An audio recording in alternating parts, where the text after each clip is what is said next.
ഒരു പെൺകുട്ടി പറഞ്ഞതായിട്ട് PM ഗഫൂർ എഴുതി വെച്ചിരിക്കുന്ന ഒരു വരിയുണ്ട്.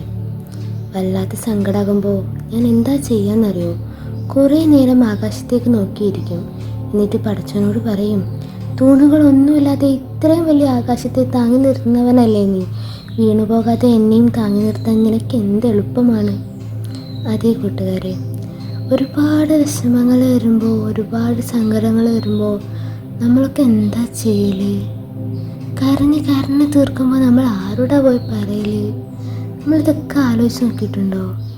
പഠിച്ചവനോട് പറഞ്ഞാൽ നമുക്ക് എല്ലാത്തിനും ഉത്തരം കിട്ടുമെന്ന്.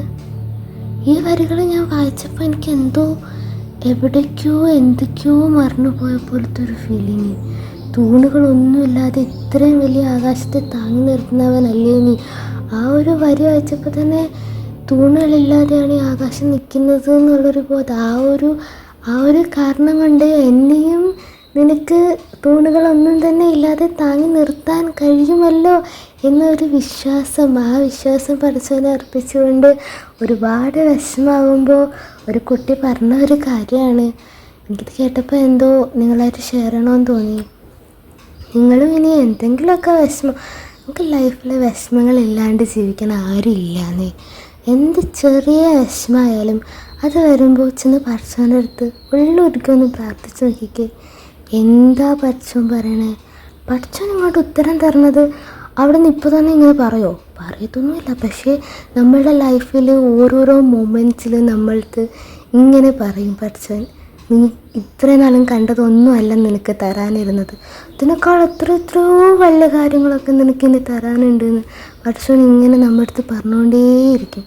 അത് കേൾക്കുമ്പോൾ നമ്മളുടെ ലൈഫിൽ ഇനി വരാൻ പോകുന്ന നിയമത്തുകളെക്കുറിച്ച് നമുക്ക് ഖുർആനിൽ തന്നെ നമുക്ക് വരികളിൽ പറഞ്ഞു തന്നിട്ടുണ്ട്. ഖുർആനിൽ നമ്മളുടെ സൂറത്തുൽ ളുഹായിൽ എന്താ പടച്ചവൻ പറഞ്ഞിരിക്കുന്നത്? വലൽ ആഖിറത്തു ഖൈറുൻ ലക മിനൽ ഊല എന്ന് വെച്ചാൽ അതിൻ്റെ അർത്ഥം എന്താണ്? നമുക്കിപ്പോൾ ഉണ്ടായിരിക്കുന്ന ദുനിയാവിനേക്കാളും നമുക്ക് നല്ലത് നമ്മളുടെ ആഖിറാണെന്നാണ്. നമ്മൾ ഈ ദുനിയാവിൽ എന്തൊക്കെ ആഗ്രഹിക്കുന്നു അതിൻ്റെ ഇരട്ടി പടച്ചവൻ നമുക്ക് തരാനുണ്ട്. നമുക്ക് എന്തൊക്കെയോ നല്ലത് വരാൻ വേണ്ടിയിട്ടാണ് പക്ഷെ നമുക്ക് ഇത്ര വിഷമങ്ങൾ ഇപ്പോൾ തരുന്നത്. അപ്പോൾ അതൊക്കെ മനസ്സിലാക്കിയിട്ട് നമ്മുടെ എല്ലാ ബുദ്ധിമുട്ടുകളും പടച്ചവൻ്റെ അടുത്ത് നിന്ന് പറഞ്ഞ് പടച്ചവനിൽ ഇങ്ങനെ അഭയം പ്രാപിച്ച് നിൽക്കട്ടോ.